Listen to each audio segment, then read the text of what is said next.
Peter's on the Block, a journey with people every single Monday. Today's guest is Anna Rihlmann, who came from Germany literally yesterday and is now active here in Seoul. She's an actress who performs on the theatre stage, but also a multi-talented creator who directs her own productions, even produces video content. She was also recently selected as a Seoul Honorary Citizen. Her German name is Anna Rihlmann and her Korean name is Yoon Anna. Let's hear directly from her now. Guten Morgen. 안녕하세요. Anna's in the studio. Welcome back, Anna. Woo!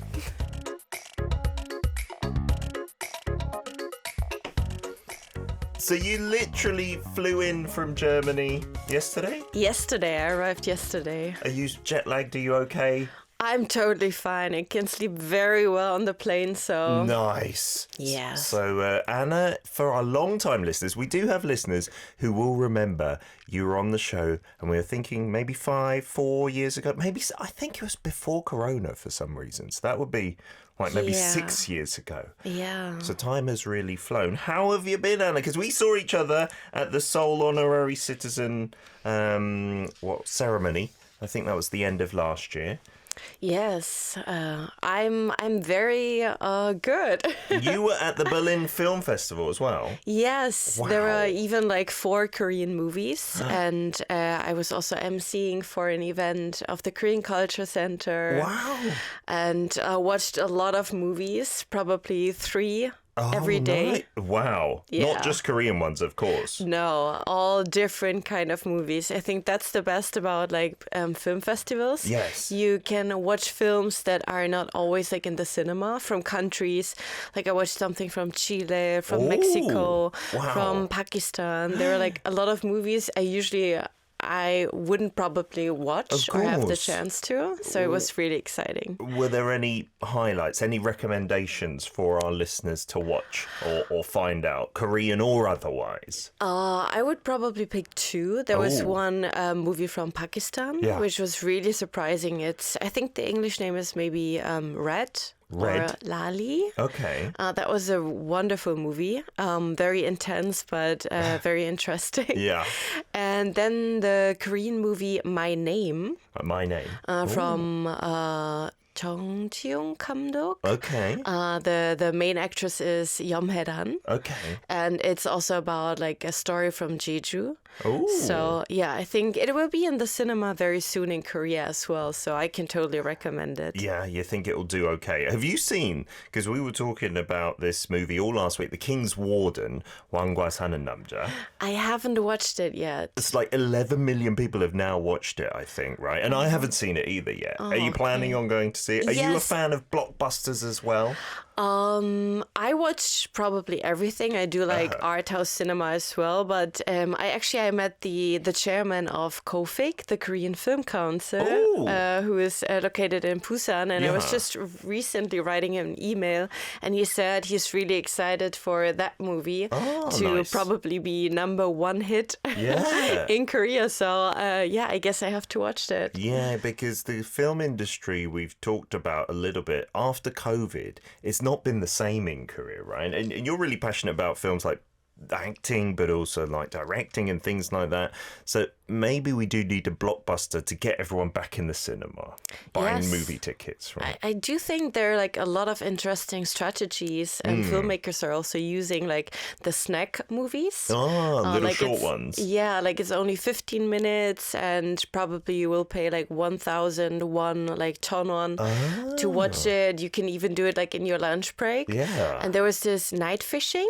Movie. We talked about it on the show. Probably, because it was I think it's a good strategy to get people back into the cinema, and I have a very big love for cinema, so I really, really hope there will be more people actually go to the cinema and enjoy movies on a big screen. Please do. It's a different experience, isn't it? In Korea, we used to go to the cinema so often, I feel, and then it just dropped off a cliff after COVID. But you know, my kids, this is going completely off script, Heather, but you're so into your cinema and whatnot. They just don't want to do anything that lasts too long anymore, right? They've got such short attention spans. Probably our fault for letting them watch lots of short videos and stuff on YouTube and whatnot. But that sounds like maybe the remedy. Like these snack movies to maybe tempt them in. If you say it's just 15 minutes, they'll be like, okay, that's not too bad. And then maybe they'll fall in love with the experience of going to the cinema. So you think that could be a good strategy? You're not against it? Because I think some people are like, we shouldn't be doing that. No, I think everything that, because I mean, people are changing. So cinema also has to kind of adapt. Of course, I also like longer movies, but even for myself, I realized my attention span is also getting shorter and shorter. Yes. So I think it's a good way to just get people into cinema. And recently I read that, in Korea, we have the last Wednesday each month. It's like the cultural day. Yeah. And you get a lot of sales on the tickets. Yeah. And actually, I think starting from April, they will do it every week, every Wednesday. Yes, I saw. I think that's amazing, just because like a lot of people complain that it's really expensive to go into the cinema, and maybe that could be something to actually get more people into the cinema. Yeah, unfortunately, it used to be an expense that you wouldn't think about, but now when everyone's tightening them belts, if it's like 20,000 won or even more, it would make you think twice, right? So having that every single week, we did do the news, I hope you guys remember, not just every last Wednesday, but every single Wednesday. Some greetings to you, Rao saying, welcome to Daily K, Anna. Guten Morgen, good morning. Guten Morgen. Siska remembers you from being back on Daily K in the past, and you said, I saw Anna's post yesterday that you were coming back to Seoul as well. Oh, wow. So following you on social media. So let's get back to the script. Our writer's put a lot of work into this, so she's done a lot of research. We, like we said earlier, became Seoul Honorary Citizens together, and were actually featured side by side in the Seoul lifestyle magazine, Seoul Sarang. So what did that mean to you, Anna? Because you've been living in Korea how long now? For 11 years now. Wow. Okay. And I met you near the beginning of that 11 years, I think it was. Long time ago at another network. You were so young. I just remember thinking, wow, you are so young. And one of the higher-ups was really said you're lovely and was saying you've got a great future ahead of you. And that's exactly what's happened. But becoming a Seoul Honorary Citizen, despite you doing lots of other things, what did that mean in particular? I think for me, first when I moved to Korea, I always wanted to belong so badly to the society. Yeah. And I guess after like maybe 5 years, like every foreigners living in another country, there was this point where I was like, I will forever be the foreigner, even though I speak very well Korean, even though I adapt to the cultural norms. Yeah. I think I just met like a wall where I thought, okay, I will never like really become a Korean. Yeah. Which then I try to accept. And for me, I always say, okay, I will always be a foreigner, but I'm a Seoul citizen. Yes. And for me, like after living here for more than a decade, getting like kind of the Seoul Honorary Citizenship meant so much to me, because it shows that even though we come from different countries, we have a different background, we live in the same city, and being honored as one was really, really very special to me. Yeah, it was a touching ceremony, wasn't it? It was so nice to see a friendly face there as well. I was so happy to see you. And you talk about wanting to belong. So we've introduced you today earlier as Anna Rihlmann, but also Yoon Anna. How, for listeners that don't know, did you get the surname Yoon? Doesn't sound very German. No, it's actually my the Korean Anna. So I've been living with a Korean family for since I've lived in Korea. Still? Actually. And now my parents they went to the countryside, as so many elder Koreans do. Yeah. So now I'm living alone, but still like if there's like New Year's or Thanksgiving, we spend it together. Wow. And I'm planning to go there next week. So that was your homestay kind of family to begin with, but you've just treated them as a real family. Yeah, I call them mom, dad, and they just adopted me as their daughter. And since my Korean dad's surname is Yoon, I followed his surname. That's wonderful. Because I've heard stories of, people being close to the maybe homestay families, but not this close for this many years as well. That's wonderful. But what brought you to Korea in the first place, Anna? Actually, the movies. I think we had a good opening talking about cinema. Yeah. Because I really, really fell in love with Korean cinema, more independent cinema, when I was in high school. In Germany? Yes. Wow. So we have this art house cinema, and I watched like a movie by Kim Ki-dok, which was very famous. Like, I mean, he was always in Berlin Film Festival and all the European film festivals. And I saw that movie, and it was about like the outsiders of society, which is a kind of like theme I always liked. So I started studying Korean studies and film studies in Germany. Wow. There were courses available. This is what, 10, 15 years ago? Yes. Okay. So back then, Korean studies wasn't that popular. No. So you're like 5 students. Oh, really? And now there are more than 100. So wow. I think it's amazing how Korean content and movies and music really, really makes more Europeans also being interested in Korea. Yeah. And my graduation thesis was about Im Kwon-taek, who's also like the father of Korean national cinema. Yeah. So the movies brought me to Korea. You were just so curious to come and see it firsthand. You weren't satisfied with just studying it from Europe. And then, did you always plan to stay this long? My stays got longer, so I was also in Yonsei University for 1 semester as an exchange student. Yeah. And then I worked at another broadcasting system as an assistant director. That's when we met. Yeah. And I felt more home here. So I decided to do my master's then in Korea. Wow. And that's in 2014, I decided to come and move here. For good. So you were also the first foreign actor to be admitted to the MFA acting program at the Korean National University of Arts. That's very prestigious, right? And very competitive even for Koreans. So you always wanted to do acting as well, or is that something that came later on?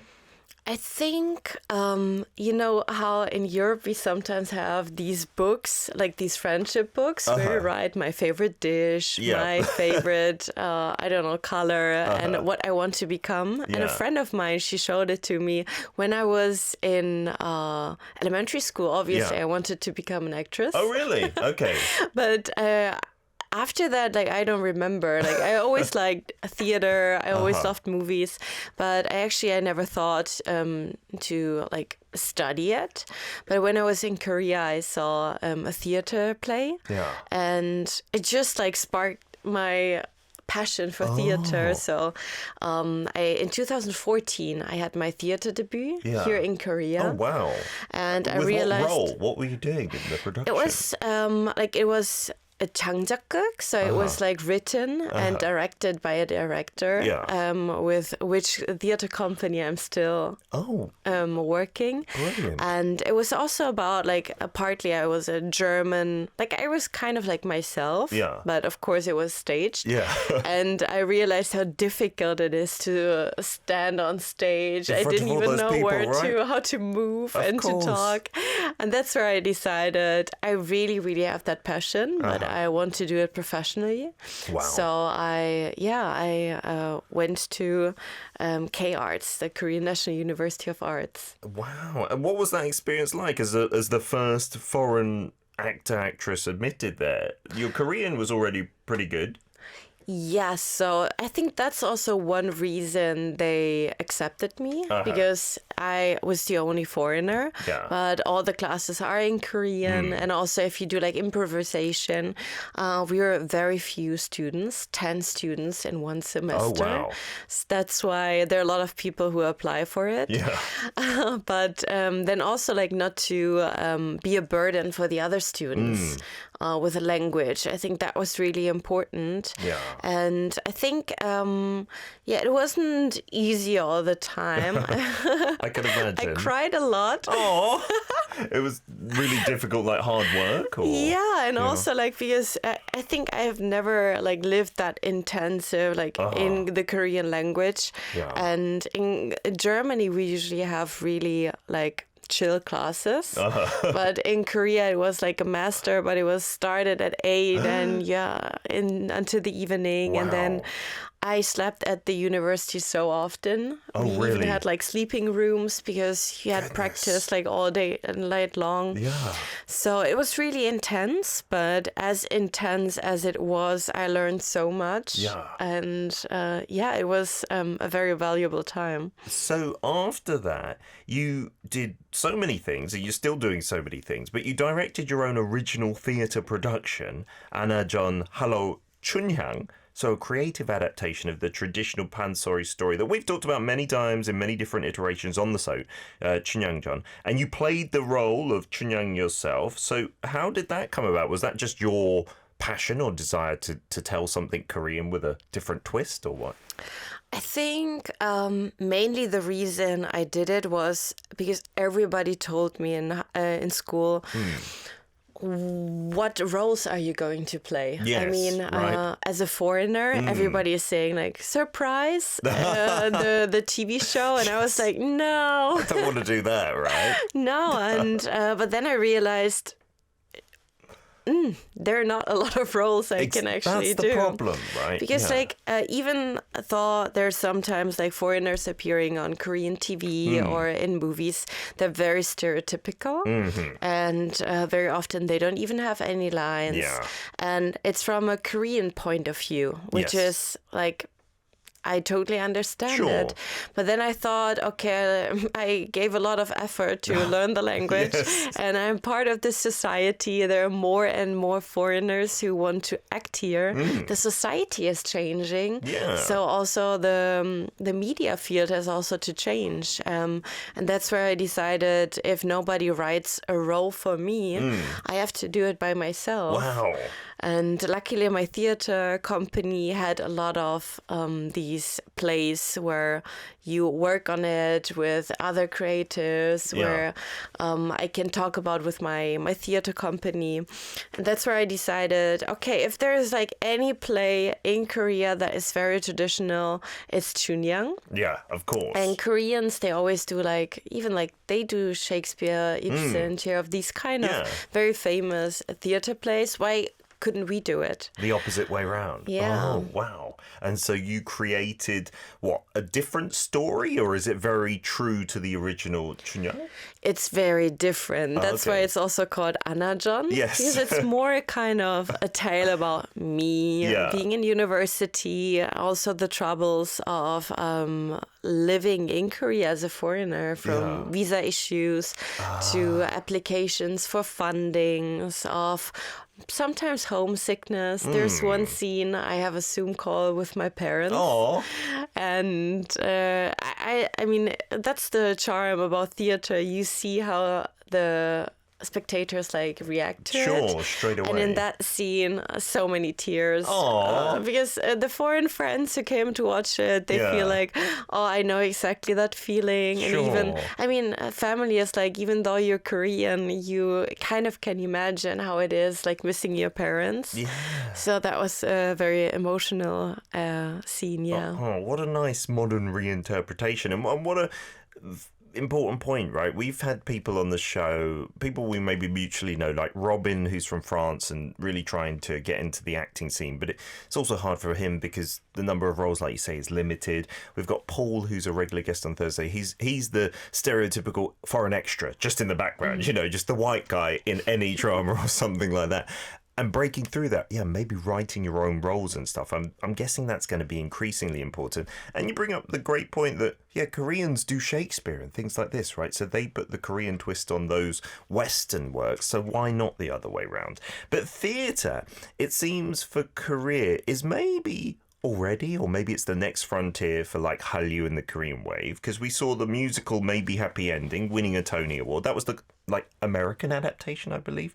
And so how do you see the potential of Korean theatre like globally? I think because I love theater and other Korean plays, I really think there's a big potential for K-theater, I want to call it. But I think the biggest thing is probably the language barrier. Because like when you watch shows on Netflix, you always have the subtitles. Yeah. And theater, because it's like in the room, that is... I guess the biggest issue, but there are already so many people who are trying to close that gap. Yeah. So there are like AI classes. Oh, wow. Yeah. That have like the subtitles there. Yeah, so I'm going to try it because just before I left to Germany, I wrote that company that I really want to try it out. And if it's good, I want to recommend it to all my friends. Yeah. So there are these options, and also there are kind of a few theaters who actually do performances in English. Like I watched one and I thought it was difficult to understand because it wasn't like trained actors who actually know how to act in English. Sure. But it was like the effort that also counts. So I think if there are more and more these kind of efforts from the field of theater, I think a lot of foreign visitors also want to watch Korean shows here. Yeah, that's a good point, because having a translation or an American or an English version of a Korean work, that's also nice, but it's not exactly the same, is it, right? When you lose things in translation and language, right? That's true. We're going to get to a song. The first one, always on Peaches on the Block, is a request from our guests. So you've chosen Kimbap by the Jadu. This is a classic Korean song. Why did you go for this, Anna? I thought at some point we're probably going to talk about what are my upcoming projects. Oh! And this song is related to it. Okay, let's find out afterwards. Let's not spoil it. Is Anna opening up a kimbap restaurant? We'll have to find out after the song break. I know many of you enjoy this one. Here's the Jadu, Kimbap. Ben's saying, let's also listen to some German music. Oh, that would be nice. That's a good suggestion for Peter's on the Block. Something the guest wants to hear from their home country. German music is not that well known or popular, I'd say, in like English speaking circles. Is there good German music out there, Anne? Do you listen to a lot of German music? I have to admit, no. No? Okay. What do Germans listen to the most then? Is it like domestic stuff or a lot of international music, do you think? I think a lot of international music, but also like some German hip-hop or rap music is really famous. Oh, nice. But even a lot of German artists, they just sing in English. Okie dokie. We're here with Anna Rihlmann, Yoon Anna, who has been acting, directing, living in Korea for 11 years, is also a fellow Seoul Honorary Citizen, and you teased us that this is related to an upcoming project or something, Kimbap by the Jadu, Jadu being plum. So how is it linked? Are you going to be selling plums in Korea? Are you going to be making kimbap? I'm sure it's something creative, surely. That's true. So I'm not going to become a restaurant owner. Oh, no. But I do love kimbap, and kimbap, I mean, it also was a big hype about kimbap after like even K-pop Demon Hunters or like other Korean dramas.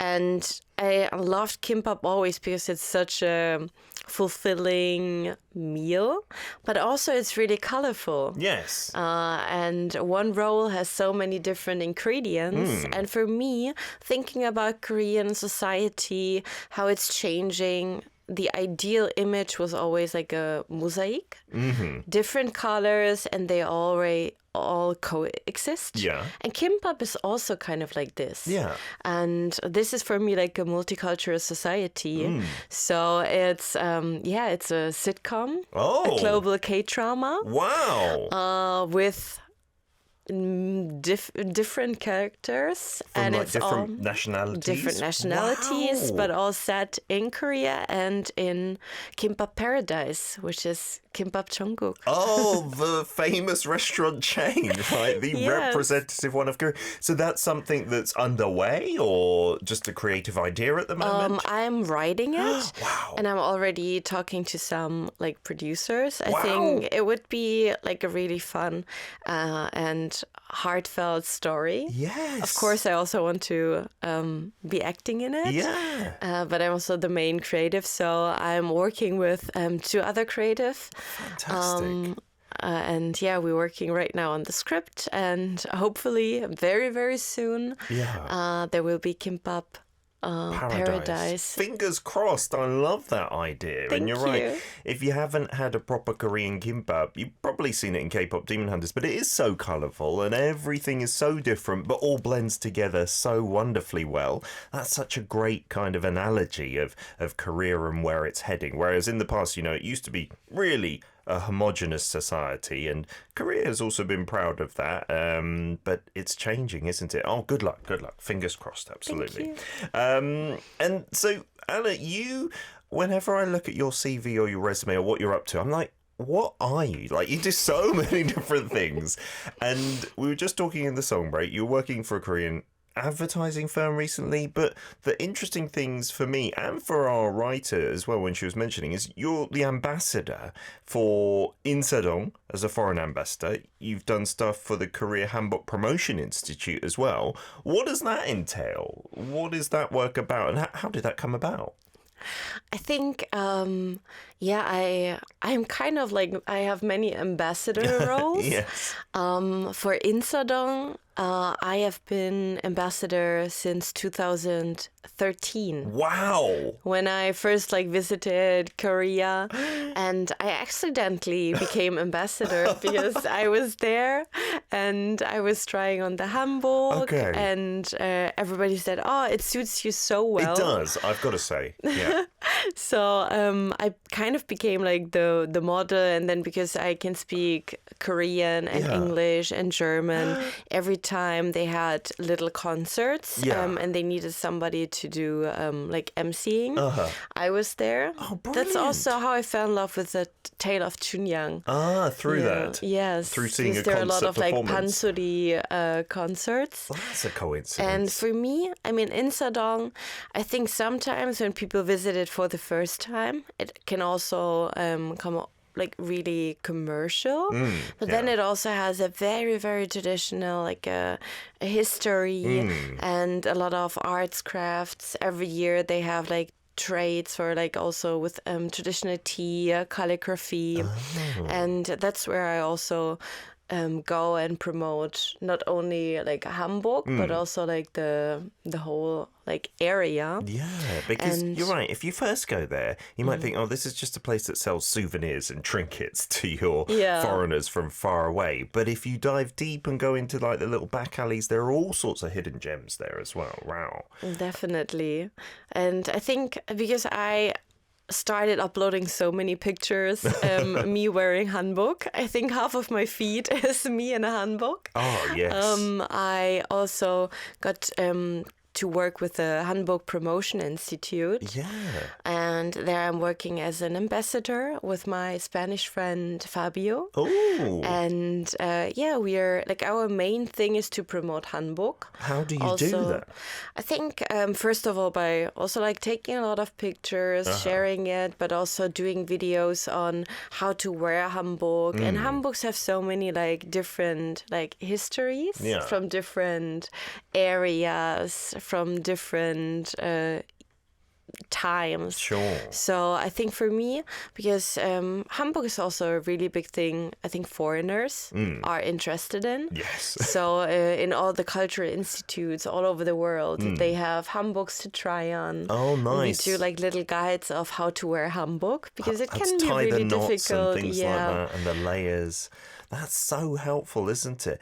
That's wonderful. You know, you are the perfect person to do a lot of these ambassadorial roles because of your language, because of, how you look in hanboks as well. You just started, like, wearing them because you thought they were pretty, or you thought they were, like, culturally unique, or what drew you to hanbok in the first place? I think really simply they looked so pretty. And I think they're also, like, the daily handbooks are also really like functional, and I think it's so beautiful to preserve like traditional clothing. Because in Germany we do have like the Dirndl, but it's mainly worn during like the Oktoberfest, the beer festival. Those kind of like dungarees, braces kind of things. Yeah, and the leather pants for men. So it's like, it's not really worn in daily life.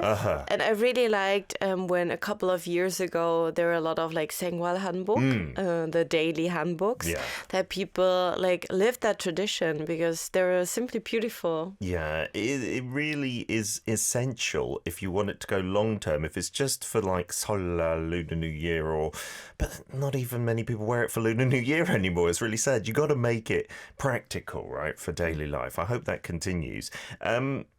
You're from Germany, and Germany has certain stereotypical images, and maybe Brits and Germans go back and forth teasing one another for certain images. But I cannot, for the life of me, think how Korea and Germany maybe are similar in terms of cultural shocks, but also cultural similarities. What would you say between Germany and Korea? What do they share, if anything, and how are they different? For me as a Brit, I think Korea is one of the most extremely opposite countries in terms of culture and like personality in general. I know it's hard to generalize, but like compared to your average Brit. I think there are a lot of differences. Rather, now that you're asking for similarities, I'm also like, well, probably there are. But I also think there are more like differences. Because recently, like when I was in Germany, I was also working as a coordinator for a shooting about German political education in schools. Oh, wow. For a Korean broadcaster? Yes. Okay. And we are visiting many schools, interviewing a lot of people, and being with the Korean film team in Germany, I realized there is a big difference with the education system. I knew that already, but I think it's really something profound. Like it has to do with the history. For example, in Germany, with our like really bad history about like the Nazis.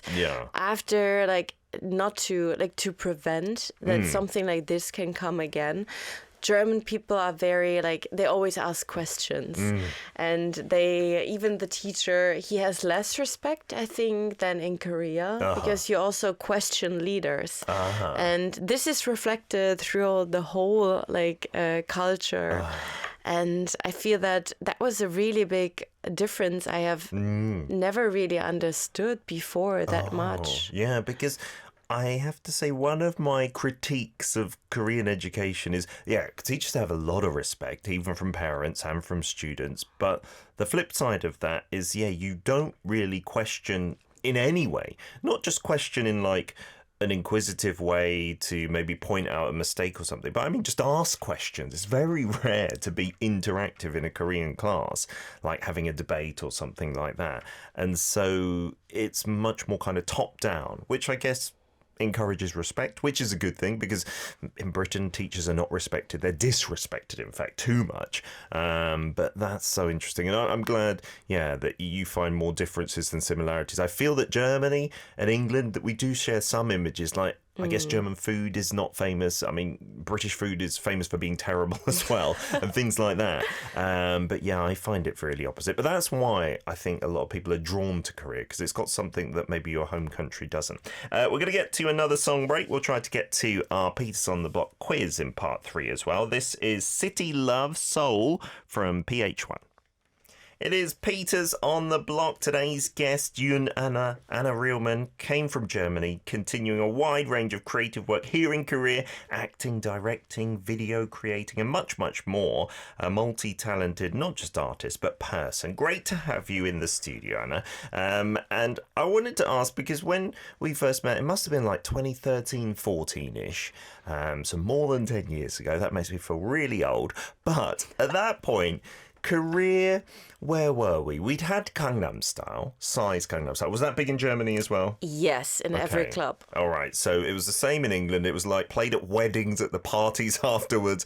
And I found that really interesting and a little bit odd. Like, I went to a wedding in 2013 and I was like, okay, you're playing Gangnam Style, you know the lyrics and stuff. And then I'd ask them about Korea and it wouldn't be a connection to Korea really. It was kind of just a anomaly in some ways.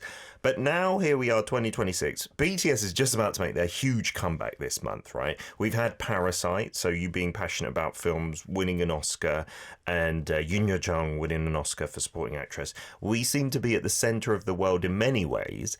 How have you viewed that over your time here, Anna? And how's Germany as well? Is Germany really into lots of K things at the moment? Definitely. Like when I started studying Korean studies, it was 2011. Yeah.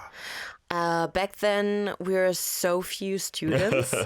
And when I told people I'm studying Korean studies, they were like, what is that? Yeah. Why do you do that? And during the last years, it changed so much that people, not only through music, but also I think the food got a really, really big wave in Germany. Like in Berlin, there are now 200 Korean restaurants. 200? Yes. Wow. Isn't that like crazy? That is crazy. So it's proper popular then to have that many. Definitely. And if you go, like there's a German Oliviang, DM. Okay. And if you go there are two corners for K-beauty. Two? Wow. Yes. So it's like it becomes more like known to a general audience. Wow.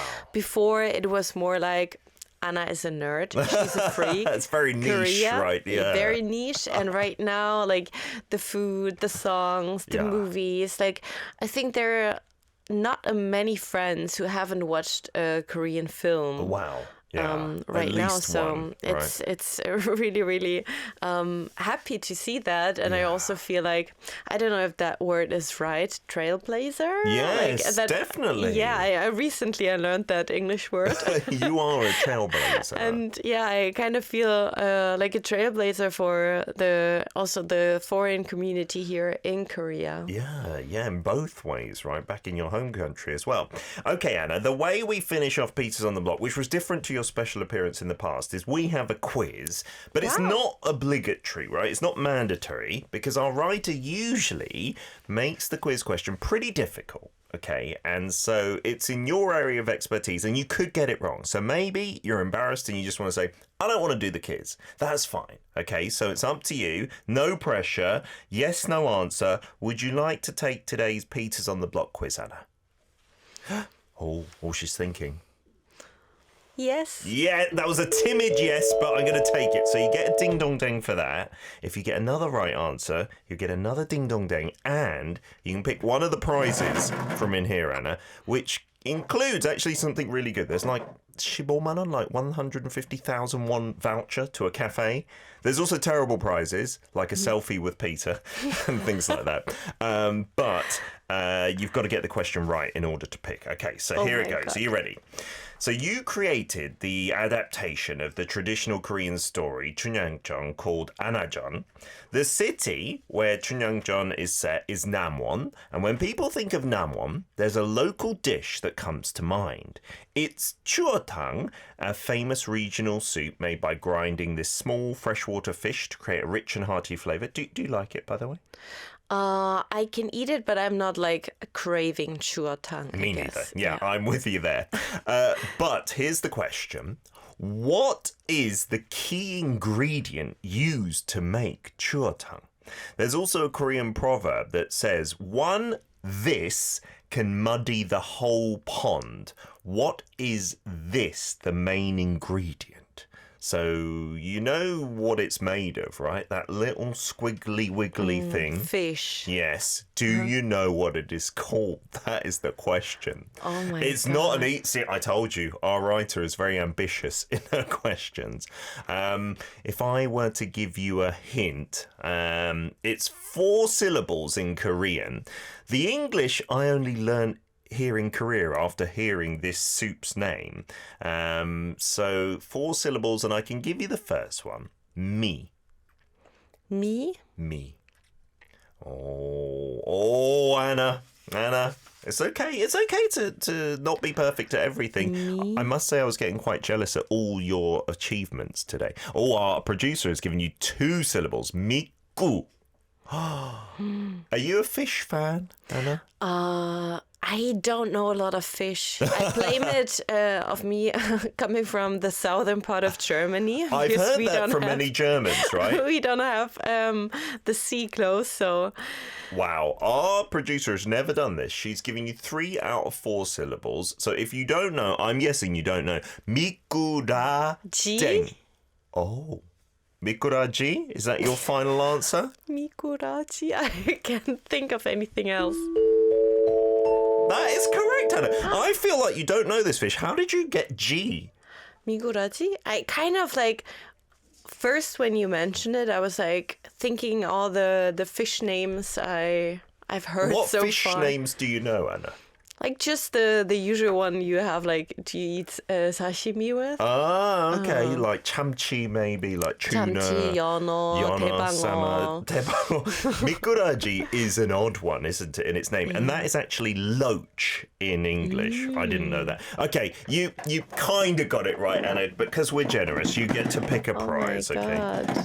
I hope you pick out some chua-tung, some loach soup. I don't think we have that as a prize. A pink ball. Okay, if you open it up, it has the prize written down. And there are other physical prizes. Our producer gives it to you straight away as well. So let's see what we've got here. Lovely nails, by the way, Anna. Thank you. What does it say? 배우 김태리도 반한 상큼 콤부차. Kombucha! You have won some kombucha today. And here it is straight away. Wow. And Kim Tae-ri is on the front. Is she, as a fellow actress, what do you think of Kim Tae-ri? I love her acting. I mean, it's. I think it's really difficult as an actor to have only like good roles. Yeah. Like I think she's really picky with having a big standard of the roles she's choosing. That's I have a big respect for her. She's one of my favourites as well. Anna, we have run out of time today. Thank you so much for coming in, and good luck with the Kimbap project. Thank you for having me today, if and you need I a hope. half Brit, half Korean. If people want to follow you, where's the best place? On Instagram? On Instagram, my Instagram name is Miss Anna Yoon. Miss Yes. Anna Yoon. Remember the surname. Anna, I'm sure we'll have you back on, hopefully if I'm still here in 5 or 6 years again, okay? Thank you very much. Thank you. Here's George featuring Chel B with 어깨동무 Dub Dub to take us out. It's been your Daily Dose of Korea. #DailyK out. Bye-bye.